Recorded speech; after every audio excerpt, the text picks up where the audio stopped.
Salutare, prieteni, și bine v-am regăsit la un nou episod pe acest canal.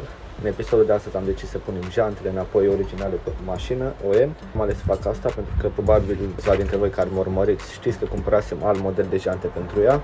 Dar le cumpărasem provizional. Provizional ce înseamnă? Le-am prins la un preț foarte bun, model de jante chiar foarte scump. Asta însemnând, din 4 jante care le-am cumpărat, 2 au fost sudate și 2 într-o stare foarte bună, adică fără reparații la ele. Cumpărasem provizional pe mașină să le pun până când o să fac mai mulți bani încât să-mi permit să-mi cumpăr alte 2 jante noi, pentru că ele sunt foarte scumpe, sunt undeva la 450-500 cata. Să-mi cumpăr 2 jante noi. Asta înseamnă undeva pe la 1000 de pounds. Am alte priorități și să punem diffuserul pe mașină, să cumpărăm altă bară pe față. Și astăzi m-am decis să punem jantele originale ei pe mașină, doar că înainte să le punem pe mașină le vom vopsi un negru. Să arate cât destul ok, pentru că săptămâna asta m-am decis să mergem la un car meet cu ea, primul car meet cu S5-ul. Dacă sunteți noi pe acest canal, este vorba de un S5 30 TFSI V6 Supercharger. Este un proiect și am cumpărat această mașină pentru canalul de YouTube, în care vom face un proiect de-a lungul timpului, ușor, cu puțin câte puțin, cum ne permitem. Uitați să vă spun despre jante, le-am cumpărat sudate și m-am bucurat puțin de ele pus pe mașină. Am mers ce am mers cu ele, le-am spart, pentru că evident drumurile din Anglia, majoritatea acum știți ce drumuri sunt aici, le-am reparat și acum iară mi s-a spart una și am decis să le dau jos și să le pun pe originale. Și oricum nu arată destul de rău nici asta originală, doar că sunt pe 19 și eu îmi doresc ceva pe 20. Așa că o să le punem deoparte pe alea care am cumpărat și o să ne folosim de asta originale până când o să vedem ce o să facem pe viitor. Mie îmi place destul de mult acele jante. Sper să nu mă răzgândesc în timp și să cumpăr alt model pe 20.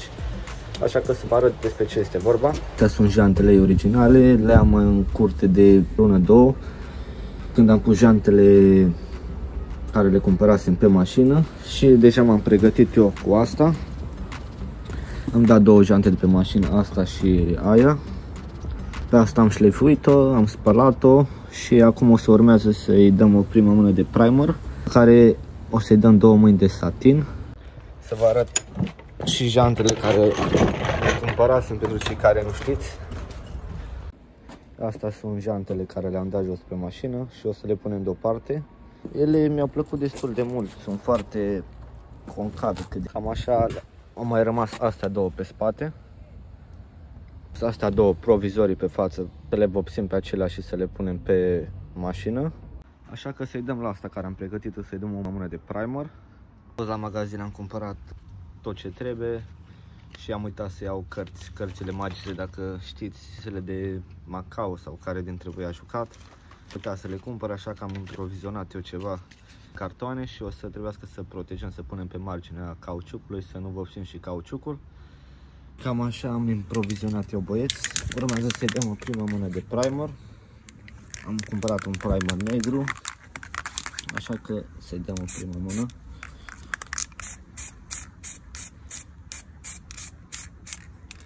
Deși nici jantele astea, dacă să vă spun sincer, nu arată destul de rău, modelul mă refer. Probabil că nu le schimbam în timp dacă erau pe 20, dar astea fiind pe 19 am crezut că e mult mai ok să pui un 20 pe mașină, arată mult mai bine. Și am dat și prima mână de primer, băieți. Arată din ce în ce mai bine jantele, pentru că modelul nu este chiar așa urât. Au și acest capac și păcat de ele, pentru că au niște cauciucuri destul de bune, toate 4 sunt la fel și sunt de la Pirelli noi. O să le vând cel mai probabil când să cumpăr alte 2 perechi de jante. Așteptăm să se usuce primerul, după care o să-i dăm 2 mâini de negru și 2 mâini de lac. Pregătim mașina de primul ei car meet, pentru că o să ieșim săptămâna asta cel mai probabil cu ea la un meet. Am zis să le și vopsim puțin, să arate cât de cât mașina, chiar dacă este încă în proces, să spunem așa. I can feel the blood creeping up from the heathens. Got will, got fight, got pride, got reason. If they wanna go eat, then you know I'm gon' feed 'em. If you're coming for me, hope you're ready for a demon. I got eyes in the back of my head, I'm seeing. Take me for granted and you know I'm leaving. I'ma take what's mine with the webs I'm weaving. I could take this crowd from seeing to believing. Got a taste for blood. Cam așa arată și a doua mână, băieți. O să așteptăm să se usuce, după care o să trebuiască să vopsim și în interiorul jantei, adică buza aceasta din interior. Urmează să-i dăm și lacul, după care o să trecem pe interiorul jantei. Între timp să ne apucăm de asta, să o șlefuim, să o spălăm și să o pregătim pentru vopsit, pentru că asta arată mai rău. Au stat foarte mult timp în loc, așa arăta și aia, așa că să ne pregătim să o șlefuim ca să poată să prinde vopseaua. E mult de mult când te-a pus să vopsești jantele. Am zis eu că nu mai vopsesc singur jantele pentru că este mult de muncă și mult timp pierdut.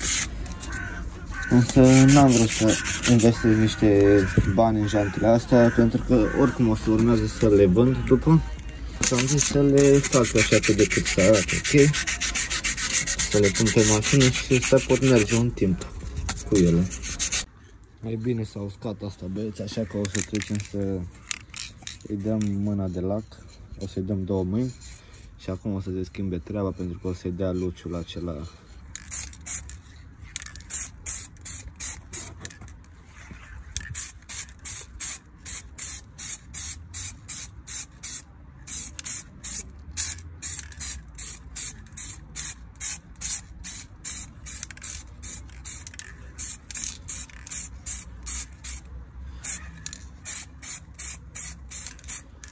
Și cam asta este, băieți. Am obosit cât am șlefuit la janta asta. Am șlefuit-o și pe interior și pe exterior. Acum o să trecem să vopsim interiorul jantei la aceasta. Și o să-i dăm o primă mână de primer. Urmăm același proces ca înainte.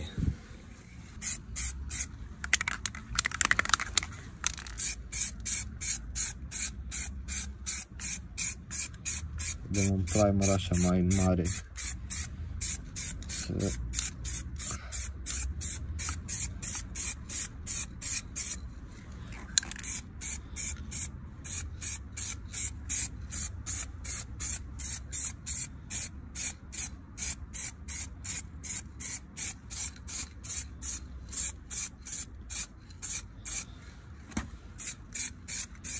Arată și prima mână de primer.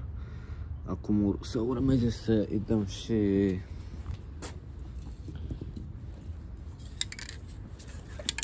cu glossul.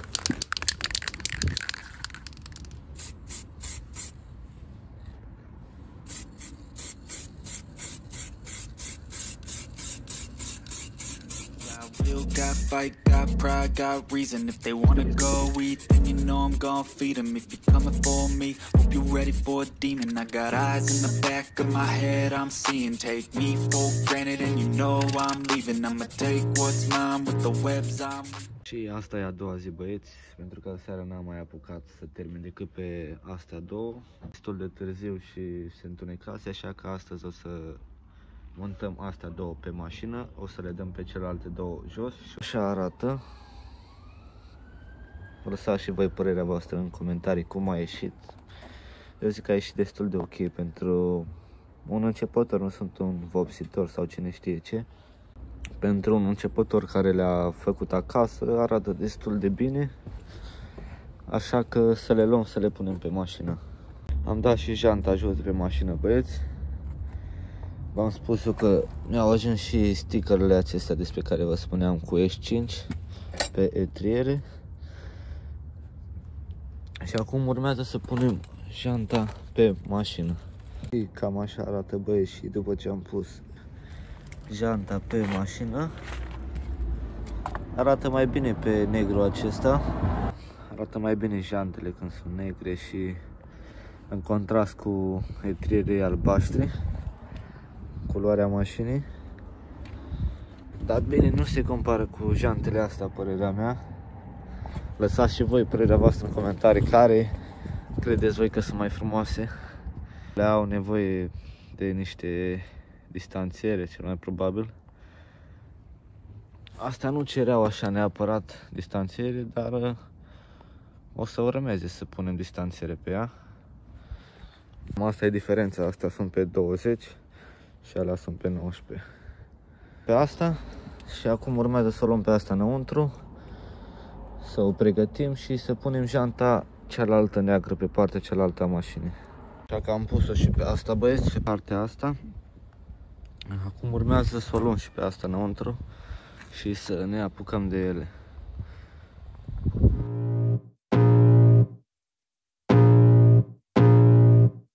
I can feel the blood creeping up from the heathens. Got will, got fight, got pride, got reason. If they wanna go eat, then you know I'm gon' feed them. If you're coming for me, hope you're ready for a demon. I got eyes in the back of my head, I'm seeing. Take me for granted and you know I'm leaving. I'ma take what's mine with the webs I'm weaving. I could take this crowd from seeing to believing. Got a taste for blood and my tongue keeps bleeding from the words I spit. So sharp, so freezing, so cold. Behold, frostbite they feeling. I could tear you apart or I could go heal them. Don't believe in fate, don't believe in ceilings. I just need a taste and my mind starts peeling. I don't pace myself, I grind on kneeling. Got lust for change, I just love the feeling. I ain't gonna give up. Got too little time, I'ma live up. Head down, push forward through the tough times. Cause anything we're doing is a tough climb. And I ain't gonna give up. Got to... Și am terminat-o și pe asta, băieți. Acum urmează să îi dăm cu lac. Pe asta am șlefuit-o. Urmează să o trecem și pe asta aici, să-i dăm cu primer și aceiași pași. Mai avem puțin de terminăm și le punem pe mașină. Și gata și cu asta, băieți, pe asta am terminat-o. Ne apropiem de sfârșit. Pe asta deja am dat prima mână de primer, pe interior și pe exterior. Urmează să o dăm cu negru, cu lac și am terminat și jantele. Cam asta a fost, băieți, am pus și jantele pe mașină. Mi se pare puțin ciudat așa de la 19 la 20, e o diferență destul de mare, mai ales că mi se par foarte înguste, pentru că astea sunt 255 și celelalte le aveam 275 față-spate. Dar arată destul de ok pentru moment, zic eu. Așa că dacă v-a plăcut acest episod, nu uitați să apăsați butonul de like, share și subscribe, să vă spuneți părerea voastră în comentarii. Cu voi a fost Andrei și ne vom vedea în vlogul următor.